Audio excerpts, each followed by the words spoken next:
Hi guys, Eva here, and today I am doing my worst books of 2018. Sorry for the sleepy face, but I was planning to lay down 1 second on the sofa and just get a little bit of rest or maybe read something, and then boom, I was dead for 2 hours. So yeah, I just woke up. Anyway, I also lost the lateral lighting, and this annoying thing is giving like so many reflection. Let's see if we can do it. Yeah, this is just a light effect, which was not planned. So as I said, I'm here to do my worst read of 2018, although I have to admit that I didn't read many awful books the last year. I think I didn't give any book less than 2 stars. I didn't give 5 stars, if not for 1 or 2 things, but I didn't give many 2 stars. So the 11 books that I'm gonna mention in this video are not the worst things ever. I didn't necessarily hated them, I just thought they were disappointed for the hype, or overall they felt flat. They're not in particular order. The first one that I read and was quite disappointed with was All the Crooked Saint by Maggie Stiefvater. This is the same author that wrote the Raven Boys Quartet.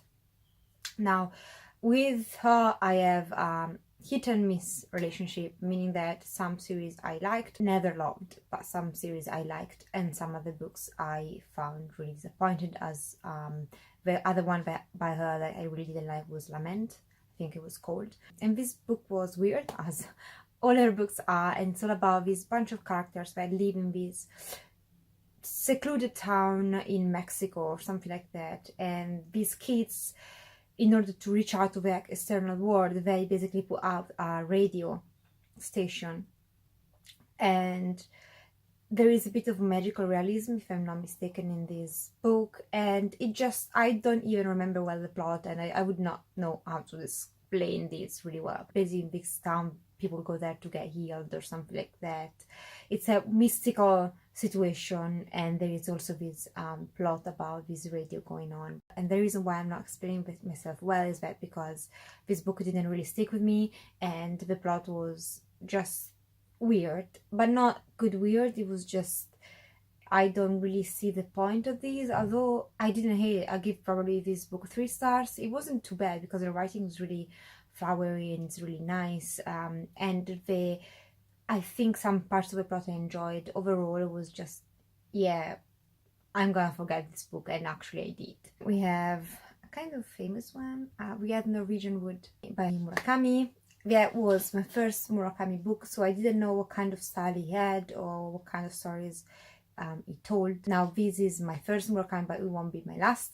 And this is about this guy that has this kind of weird love relationship with this other girl that's going through a lot of mental illnesses issues, as she lost her boyfriend. And what I didn't like particularly about this book was that although he reads really quickly, because I think his writing style is really good, so that's why I'm gonna pick up more by him, the story itself, I didn't like the aspect where this girl with this mental illness was treated basically in this kind of hospital or this kind of a retreat for people like her, and I don't think they recognize the gravity of what was going on with her, and they didn't do enough to actually help and prevent. I didn't like particularly the atmosphere of the story, what happens in the story, or the characters. So this is another book I gave 3 stars. It wasn't too bad, but it was nothing special, it just felt flat.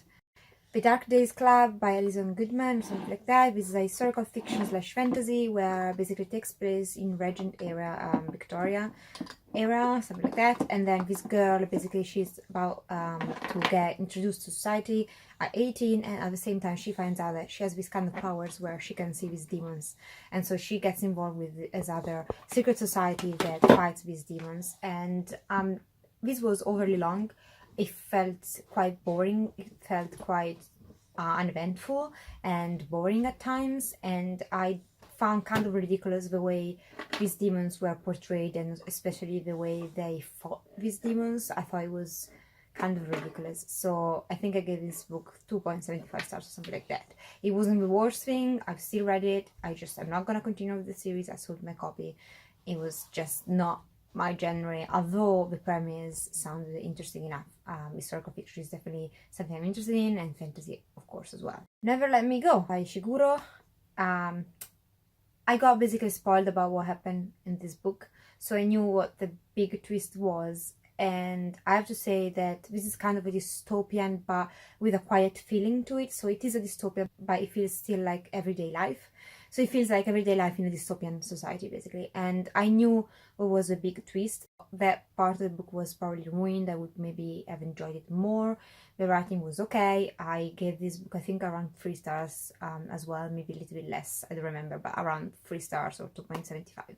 And it just, dystopian is not my cup of tea, and everyday life is not my cup of tea. This was really uneventful, nothing happened, and I was just bored, honestly. Then we have Oranges Are Not the Only Food by Jeanette Winterson. This is her story based on some true facts. So basically in this short story you follow this girl that grows up with an overbearing mother, and how the mother reacts when she finds out that she's actually lesbian. Now, I read and loved Jeanette Winterson's actual biography, Why Be Happy When You Can Be Normal, and I loved that book. So that's why I decided to pick up this other book. But it felt just so flat compared to her actual biography, which was more in depth and more just interesting overall, like reading her own experience, and the writing flew by so well. But this other book, it felt like nothing really, literally nothing happened. It was really short, and I didn't get attached to any of the characters and so on. Plus I couldn't separate from the biography, so I kept like connecting things and seeing them lacking. They were way more well described in her actual biography.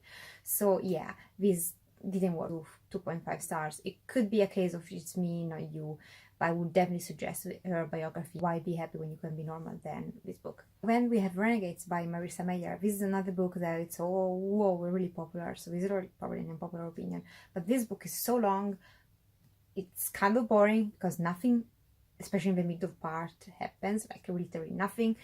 The end, yes, it's good. I didn't hate the characters. The writing is good. I like her writing, and I like how she does her characters, although I didn't love them to pieces or anything.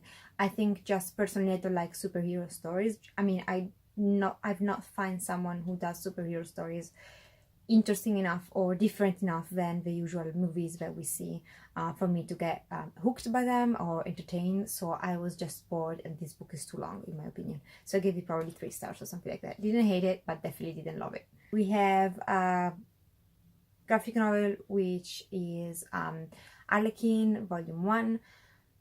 I think she came out as plain stupid and not crazy. I'm okay with crazy. I was not okay on how stupid she seemed sometimes. In some dialogues on some scenes, I was just thinking, this woman is an idiot, and that's not the idea of Arlequin that I like to have. I love her as a character and the idea of her, and so although the art was beautiful and this was not by any means terrible, I didn't connect with it at all, and I ended up giving like 2.5 stars, something like that. So I sold my copy, as graphic novels are really expensive and I'm not gonna waste my money. If this trend continues, I'm not risking it. If I want, I can pick up the volumes from the library. Then we have a really popular one. This is the Kiss Quotient. Now, this is Own Voice. I'm not criticizing the author. The writing was good. I gave this book probably 3 stars or 2.75 stars. 2.5, I don't remember, but I didn't fall on with the hype. This could be considered cute, yes, but some moments were absurd. The plot is basically that this woman who has autism, I think it's Asperger syndrome, so it's a high function autism. Basically, she never had lasting relationship with any man, and she hires this escort. I don't know the name, escort, yeah, I think. Basically, he gets paid to entertain women, let's say that. So she pays him to help her out, figuring out how to actually entice a man and keep a man in a relationship going for long. Of course, they end up actually liking each other and so on. I will link up here the month where I am actually reviewing this book, where I read this book. But basically, I didn't think her behavior was something that would actually happen in real life. Things got a little bit too rushed, and then, for example, she had a scene with her family. She behaved kind of shitty with the family, and the family didn't know what was going on with her. She had not at that point said, I have autism, or I'm not actually used to dating and meeting the family and so on. So no one knew why she did what she did. She behaved really shittily in that situation, which is understandable if you know the background, but if you don't, it doesn't make sense. So she behaved really shittily, and then the next hour or something, the mother of the guy who she treated her badly was like, oh, this girl, she's a treasure, you have to keep her, and something on those lines. And I was like, come on, the girl just spit shit at you, basically. And you're saying that to your son? No one would do it, especially not knowing the background, as I said.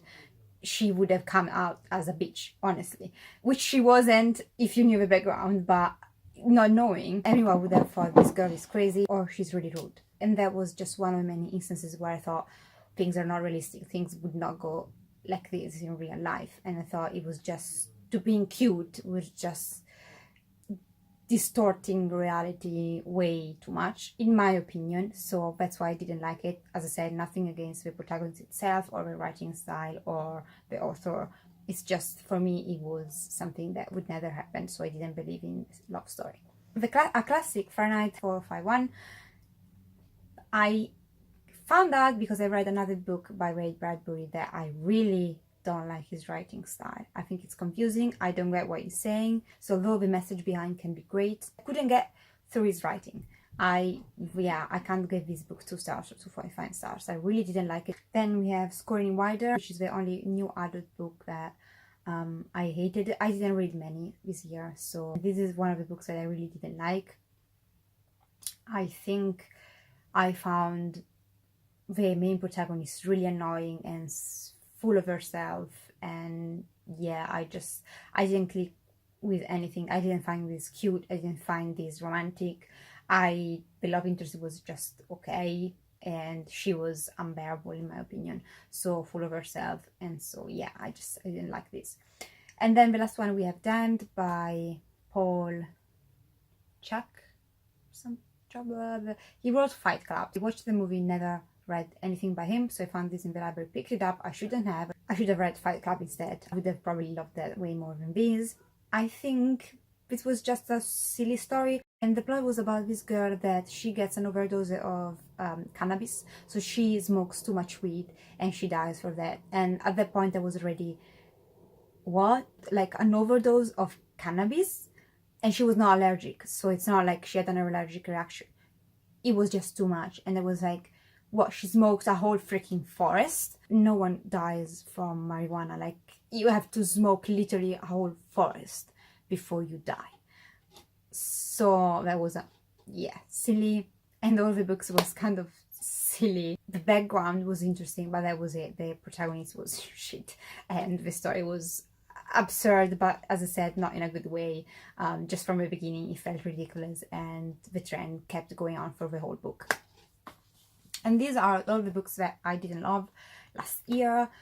As I said, no one was like, I'm gonna use this book as a toilet paper, but no book remained in my collection of those that I just mentioned, and some of those were really hyped, so I was disappointed in not loving them as many others did. Tell me in the comments down below which was your most disappointing book of 2018. If you're new, I would love for you to subscribe, so hit the button down below. Have a lovely day, night, depending on where you are, and I'll see you next time. Ciao!